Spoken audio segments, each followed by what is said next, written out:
কোটা বিরোধী আন্দোলন বা কোটা সংস্কার আন্দোলন যদি অযৌক্তিক হয় তাহলে 2018 সালে ছাত্রদের আন্দোলনের প্রেক্ষাপটে তিনি কেন সংসদে দাঁড়িয়ে ঘোষণা দিয়েছিলেন যে সরকারি চাকরিতে কোনো কোটা থাকবে না? প্রধানমন্ত্রী নিজে বলেছিলেন যে ছাত্ররা যদি কোটা না চায় তাহলে কোটা থাকবে না। ছাত্ররা আন্দোলন করছে, কোনো কোটাই থাকবে না। প্রধানমন্ত্রী রাষ্ট্রের সর্বোচ্চ নির্বাহী প্রধান ব্যক্তি, তিনি কিন্তু এই কথা বলেছেন। তারপর আপনারা জানেন বেশ কয়েকদিন ধরে ভাইরাল নিউজ যেটা আর কি কোটা নিয়ে একটা আন্দোলন চলতেছে আমাদের বাংলাদেশে, আপনার বিভিন্ন জেলায় সেটা ছড়িয়ে গেছে। তো এই কোটা আন্দোলন নিয়ে এবার বিভিন্ন প্রধানমন্ত্রীকে যে প্রশ্ন ছুড়ে দিলেন, আসলে এই প্রশ্নের জবাব প্রধানমন্ত্রী কি দিবে, আর ভিপিনুর যে এই প্রশ্নগুলো করলেন বা এই কথাগুলো যেগুলো বললেন সেগুলো কতটা যুক্তিসঙ্গত বা এই কথাগুলো সে বলছে তার উত্তর কি দিবে। তো চলেন আমরা বেশি দেরি করব না, আমরা ভিডিওটি দেখে আসি। সেই ভিডিওর মাধ্যমে বিস্তারিত সব কিছু আমরা তাদের মুখ থেকে শুনে আসব। তো তার আগে বলে নেই, আপনারা দেখতেছেন বাংলা নিউজ বিডি। তো এই ধরনের লেটেস্ট এবং আপডেট ভিডিও সবার আগে আমার চ্যানেলে পেয়ে যাবেন। তার জন্য চ্যানেলটিকে সাবস্ক্রাইব করে পাশে থেকে বেল আইকন আপনারা বাজিয়ে দেবেন। আর যারা চ্যানেলটিকে সাবস্ক্রাইব করেছেন তাদেরকে অসংখ্য অসংখ্য ধন্যবাদ। যারা এখনো সাবস্ক্রাইব করেন প্লিজ চ্যানেলটিকে সাবস্ক্রাইব করে দিন। তো চলেন আমরা ভিডিওটি দেখে আসি। কোটা বিরোধী আন্দোলন বা কোটা সংস্কার আন্দোলন যদি অযৌক্তিক হয় তাহলে 2018 সালে ছাত্রদের আন্দোলনের প্রেক্ষাপটে তিনি কেন সংসদে দাঁড়িয়ে ঘোষণা দিয়েছিলেন যে সরকারি চাকরিতে কোনো কোটা থাকবে না? আপনাদের নিশ্চয়ই মনে আছে 2018 সালে সেই আন্দোলনে আমরা নেতৃত্বে ছিলাম, নেতৃত্ব দিয়ে রাজপথে ধারাবাহিকভাবে প্রায় 8 মাস আন্দোলন করেছিলাম। প্রধানমন্ত্রী নিজে বলেছিলেন যে ছাত্ররা যদি কোটা না চায় তাহলে কোটা থাকবে না। ছাত্ররা আন্দোলন করছে, কোনো কোটাই থাকবে না। প্রধানমন্ত্রী রাষ্ট্রের সর্বোচ্চ নির্বাহী প্রধান ব্যক্তি, তিনি কিন্তু এই কথা বলেছেন। তার পরবর্তীতে আমরা দেখলাম যে আমরা ছাত্ররা যখন প্রধানমন্ত্রীর কথা আশ্বস্ত হয়ে আমরা যখন আন্দোলন এক প্রকারের স্থগিত করেছিলাম, তখন আবার আমরা যে প্রজ্ঞাপনের দাবি করেছিলাম যে প্রধানমন্ত্রী মৌখিকভাবে বলেছে সেটা প্রজ্ঞাপন হোক, সেটা হচ্ছে না। তখন আমরা ভিতর থেকে খোঁজ নিয়ে জানতে পারলাম যে এটা জাস্ট রাজনৈতিকভাবে সরকার যেভাবে মানুষকে একটা সান্ত্বনা দেয়, একটা উত্তেজিত বা উত্তপ্ত পরিস্থিতি ঠান্ডা করার জন্য যে কথা বলে, এটা ওরকম একটা কথার কথা, সরকার এটা করবে না। তারপরে কিন্তু আমরা আবার আন্দোলন করেছি।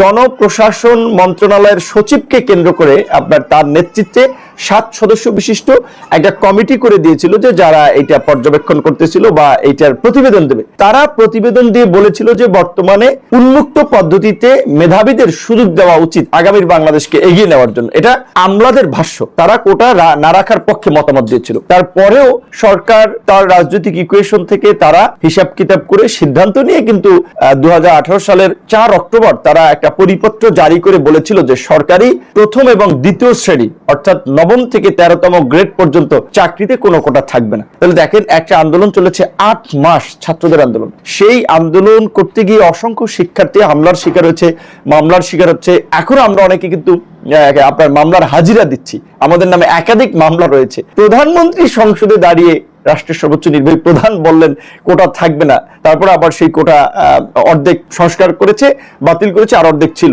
আবার এখন আজকের যে প্রধানমন্ত্রীর বক্তব্য সেটা শুনে তো আমরা আসলে আশ্চর্যান্বিত হয়েছি যে আপনার রাষ্ট্রের প্রধান নির্বাহী সর্বোচ্চ ব্যক্তি তিনি যদি এইভাবে এক এক সময় এক এক কথা বলেন, তাহলে এটা কি মিল করে? 2018 সালে তিনি বলছেন কোটা থাকবে না, এখন বলছেন যে কোটা আন্দোলন যারা করছে তারা চাকরিতে কেউ ঢোকে নাই, তারা চাকরি পরীক্ষাও দেয় না, তারা রাজনীতি করছে। রাজনীতি করে তো খারাপ কিছু না। আমরা 2018 সালে আন্দোলন করেছি, সেখান থেকে আমরা রাজনৈতিক দল করেছি। এখন প্রধানমন্ত্রী এইটার চেয়ে আন্দোলনের ন্যায্যতাটা দেখার দরকার। এবং আপনি যদি লক্ষ্য করেন যে ছাত্র শিক্ষক বিশিষ্টজনরা সর্বমহল থেকে কিন্তু এই আওয়াজ উঠেছে।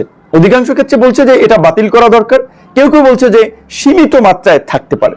কিন্তু সেখানে প্রধানমন্ত্রী যদি একেবারে ডিনাই করে দেন, তাহলে আমাদের প্রধানমন্ত্রীকে প্রশ্ন করতে হবে, তার কাছে জানতে হবে 18 সালে তাহলে কেন তিনি কোটা বাতিলের ঘোষণা দিয়েছিলেন। যখন আমরা দেখলাম যে আমাদের মেধা থাকা সত্ত্বেও, আমাদের প্রচেষ্টা থাকা সত্ত্বেও এই 56% কোটার কারণে আমাদের সুযোগগুলো বন্ধ হয়ে আছে, তখন আমাদের কাছে মনে হয়েছে এই চাকরি পরীক্ষা দেওয়ার আগে এই অযৌক্তিক প্রথার বিরুদ্ধে আন্দোলন করা দরকার। সেই ক্ষেত্রে থেকে আমরা আন্দোলন করতে গিয়ে হামলার শিকার হয়েছি, মামলার শিকার হয়েছি, বলা চলে আমাদের জীবনটাই পুরো তছনছ করে দিয়েছে। এই রাষ্ট্রের এরকম আরো অসংখ্য বিষয় আছে যেটা একটা পরিবর্তন হওয়া দরকার যদি আমরা বাংলাদেশকে এগিয়ে নিতে চাই। বলা চলে দীর্ঘ 3 দশকের মধ্যে সর্ববৃহৎ একটা ছাত্র আন্দোলন, আমরা তরুণ সহ বিভিন্ন শ্রেণী পেশার মানুষের কাছে সমর্থন পেয়েছি, সহযোগিতা পেয়েছি, তাদের প্রশংসা পেয়েছি, এবং তারা বলেছে যে এই তরুণরাই মাঠে যদি এগিয়ে আসে দেশের রাজনীতিতে একটা গুণগত পরিবর্তন হতে পারে।